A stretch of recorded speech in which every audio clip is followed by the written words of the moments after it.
Life and death are like two sides of the same coin. Yet even knowing that, I found Megumi's death untimely and tragic. She must have imagined a future for herself. There were still days of joy and days of sorrow lying before her. When her life was snuffed out, I could not help but feel that someone had stolen those precious moments from her. Death is part of life, but hers felt wrong. Contamination. Sudden abnormal deaths. In this place, death is sure to spread quickly.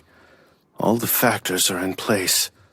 Close contact with neighbors, life in an isolated area, a society that handles its matters internally, a town with complicated regional ties and complex blood relations.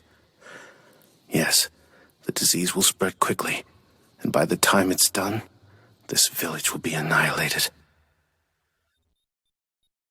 Demons. In this village there is a legend. It says that those who died with regrets or grudges will rise from their graves and haunt the living, and wherever they go, calamity is sure to follow. They will wake and wander and bring more people to join them. They will rise among the ancient fir trees and travel down the dark hill. They will find idle dreamers and fearful folk huddled around dim lights, lights that can do nothing to protect them, and they will strike. Our village has been stricken by a virulent plague. There is no doubting that. And yet, it feels as if something else is at work. As if something is operating outside the village. Something I can't quite see. There is danger lurking out there. It lives in the groves of fir trees. It feels as if those trees that have so long surrounded our village are now populated with demons. They're watching. The village is surrounded by death on all sides. There's no other way to describe it. We are surrounded. Someone or something has contrived to isolate us completely from the rest of the world. Outside help is denied. We have only ourselves. Someone has simply cut us off. But who?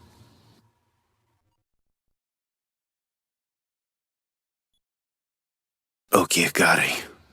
Though it seems absurd, if such creatures do exist, their actions could mimic the progress of a plague. To admit their existence would be to shatter our understanding of the world, and to deny their existence would be to prevent us from understanding the plague that is even now decimating the village. Whichever course we take, one thing remains certain. Our lives will be changed beyond recognition. Most human societies have two things in common: the belief in God and the fear of death. Some of those who fear their own mortality will seek an existence that transcends death. Ultimately, we all must die. But what if someone found a way to circumvent death? Not to prevent it, but to erase its permanence. To create a living death, a cursed and bloody existence. We cannot ignore death. We try to understand it, to shift the unknown into areas more familiar, more explicable. We create stories to help us deal with the immutability of death. One such story haunts us now. The legend of the Okiagari. But a legend is not proof. A story is not reality. We can't be certain that they exist. Not yet. They attack. They kill. And their victims rise again to join them. The cycle of contamination continues. The dead come back to life. Those bodies were laid to rest and should be still, but they waken.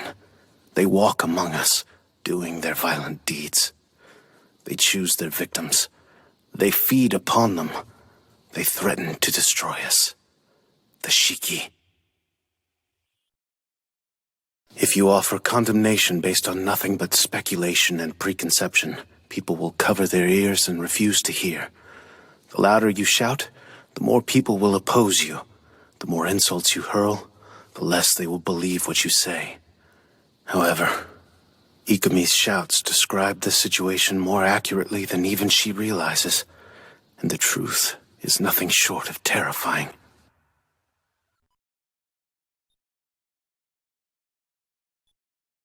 Tsuneko views herself and her kind as forsaken by God, and she is correct. She crossed the sacred barrier that death is supposed to create, and in doing so, she did indeed become a forsaken creature. She attacks humans and feeds upon their blood. Her existence stands in conflict with God's order. She is something other. Forsaken. If we want to save the village, we cannot stop to question whether our actions are right. Unfortunately, that's a luxury we cannot afford. The Shiki will not stop. In order to save ourselves, we must eradicate them. And yet, I find myself dwelling upon the morality of what we do. That's who I am, and I can't change it, even if I wished to.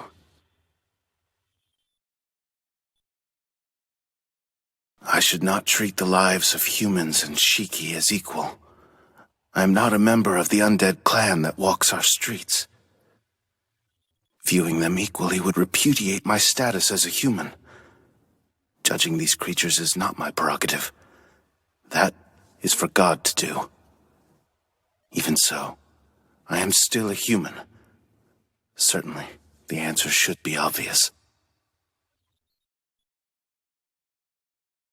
The villagers are growing farther and farther apart. I cannot even understand what I am doing, nor can I control it. In this state, how can I hope to understand others? When everyone else is certain, why must I still question everything I do? We are shrouded. Spiritual darkness surrounds us, and we cannot escape. In the end, we all have the same wish. It's childish and primordial and permanent. It's like a yearning for the maternal. We may be human or Shiki, but we still want to be embraced and protected from all that is out there waiting to hurt us. Who doesn't share that wish? Who doesn't have that yearning? There can be no doubt. The village is in serious danger from the Shiki. The threat is real. We need to be saved. Unless someone takes action, this village will be annihilated. And yet, I can't make peace with the fact that my friend Toshio tortured and killed one of the Shiki. I can't. What's wrong with me that I can't fight our enemies?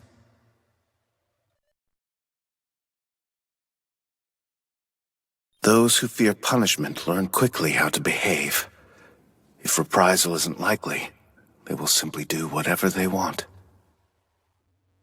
The case is different for those who don't fear punishment, because there is nothing to keep them in check. They don't act with consideration of the future. They take what they want, feeding their inner hunger.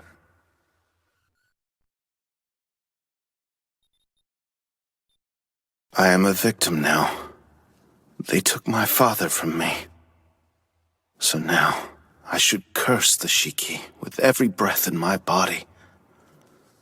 But there is no anger in my heart. Instead, I feel something I can only describe as pity. I think of Tsuneko and the sorrow she must feel for killing. My own feelings are setting me apart from the village. I realize I have no right to hope for salvation anymore. Indeed, I don't know that I really want to be saved. I cannot accept the idea of being saved by humans when I have betrayed them so utterly. Whether I cooperate with them or not, I am on the side of the Shiki. I have made my alliance. There is no going back. I am letting the village die. If we were dealing with simple criminals, we could isolate them, perhaps rehabilitate them. But that won't work for the Shiki. For them, isolation is a death sentence. Nothing we can do will change that. They must feed in order to exist. They won't stop. And when you know a killer will keep on killing, there's only one proper punishment, isn't there? If the villagers find their way in here, I have no choice but to protect Tsuneko. I'll probably be killed. Maybe I can carry her to safety. If she falls asleep here, it will most likely mean our separation.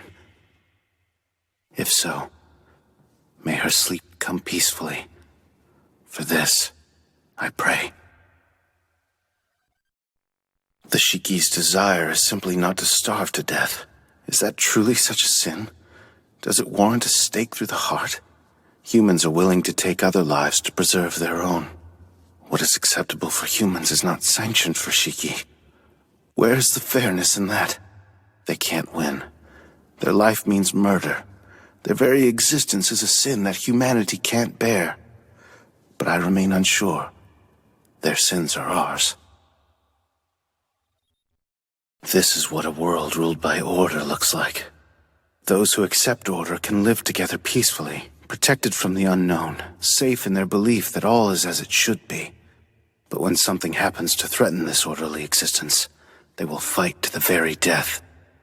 By eliminating the threat, they hope to preserve the fabric of their lives, the order that holds their entire world together. And so they realize what a fragile world it is.